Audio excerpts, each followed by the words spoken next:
ಮೆಂತ್ಯ ಸೊಪ್ಪು ತಿನ್ಲಿಕ್ಕೆ ಇಷ್ಟ ಇರೋರು ಹಾಗೆ ಇಷ್ಟ ಇಲ್ಲದೆ ಇರೋರು ಒಂದು ಸಲ ಈ ಥರ ಮೆಂತ್ಯ ಸೊಪ್ಪು ಹಾಕಿ ದಾಲ್ ಪಪ್ಪು ಮಾಡಿ ನೋಡಿ. ಅದನ್ನು ಮಾಡಲಿಕ್ಕೆ ನಾನಿಲ್ಲಿ ತೊಗರೆಬೇಳೆಯನ್ನು 2-3 ಸತಿ ತನಕ ಚೆನ್ನಾಗಿ ತೊಳೆದು ಕುಕ್ಕರಿಗೆ ಹಾಕ್ಕೊಳ್ತೇನೆ.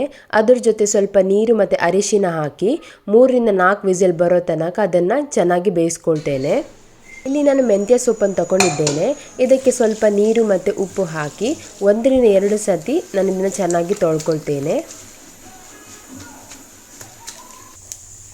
ಇಲ್ಲಿ ನಾನು ಅದರ ಎಲೆಗಳನ್ನು ಹಾಗೂ ಎಳೆಯ ದಂಟನ್ನು ತುಂಡು ಮಾಡಿ ಒಂದು ಪಾತ್ರೆಗೆ ಹಾಕ್ಕೊಳ್ತೇನೆ. ಹೀಗೆ ನೀವು ಎಲ್ಲ ಸೊಪ್ಪಿಗೂ ಇದೇ ಕ್ರಮವನ್ನು ಅನುಸರಿಸ್ತಾ ಬರಬೇಕಾಗ್ತದೆ. ಇವಾಗ ಇಲ್ಲಿ 4 ವಿಸಿಲ್ ಆಗಿದೆ. ದಾಲ್ ಚೆನ್ನಾಗಿ ಬೆಂದಿದೆ.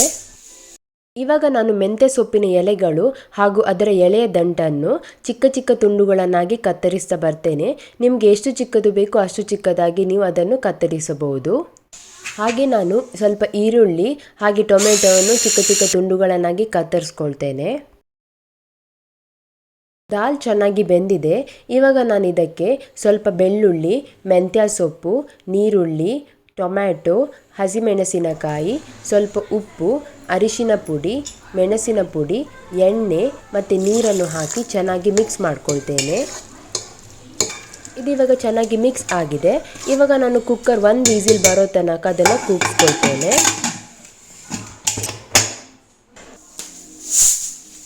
ಇವಾಗ ಇದು 1 ವಿಸಿಲ್ ಆಗಿದೆ. ದಾಲ್ ಸಹ ಚೆನ್ನಾಗಿ ಬೆಂದಿದೆ. ಇವಾಗ ನಾನೊಂದು ಮ್ಯಾಶರ್ ಇದೆ, ಇದನ್ನು ಚೆನ್ನಾಗಿ ಮ್ಯಾಶ್ ಮಾಡ್ಕೊಳ್ತೇನೆ.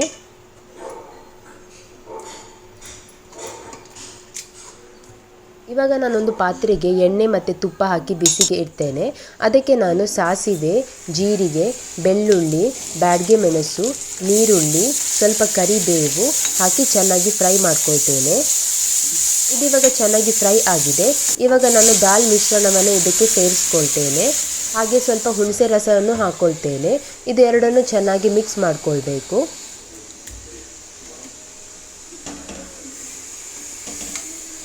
ಇದು ಚೆನ್ನಾಗಿ ಮಿಕ್ಸ್ ಆಗಿದೆ. ಇವಾಗ ನಾನೊಂದು ಲಿಡ್ಡನ್ನು ಕ್ಲೋಸ್ ಮಾಡಿ 1-2 ನಿಮಿಷ ಇದನ್ನು ಕುದಿಸ್ಕೊಳ್ತೇನೆ. ಇದು ಚೆನ್ನಾಗಿ ಕುದಿ ಬಂದಿದೆ. ಮೆಂತ್ಯ ಸೊಪ್ಪಿನ ದಾಲ್ ಪಪ್ಪು ಇವಾಗ ರೆಡಿಯಾಗಿದೆ. ನೀವು ಇದನ್ನು ಅನ್ನದ ಜೊತೆ ಅಥವಾ ಚಪಾತಿ ಜೊತೆ ಸಹ ತಿನ್ಬಹುದು. ಮೆಂತ್ಯ ಸೊಪ್ಪು ಆರೋಗ್ಯಕ್ಕೆ ತುಂಬ ಒಳ್ಳೆಯದು. ಇದರಲ್ಲಿ ಹೆಚ್ಚು ಆ್ಯಂಟಿ ಆಕ್ಸಿಡೆಂಟ್ ಹೊಂದಿದೆ ಹಾಗೂ ಮಧುಮೇಹ ಮತ್ತು ಕೊಲೆಸ್ಟ್ರಾಲನ್ನು ಕಮ್ಮಿ ಮಾಡ್ತದೆ. ಆದ್ದರಿಂದ ನೀವು ಮೆಂತ್ಯ ಸೊಪ್ಪನ್ನು ವಾರದಲ್ಲಿ 1-2 ಸತಿ ಆಹಾರದಲ್ಲಿ ಬೆರೆಸಿ ತಿನ್ನೋದ್ರಿಂದ ನಿಮ್ಮ ದೇಹಕ್ಕೆ ತುಂಬ ಒಳ್ಳೆಯದು.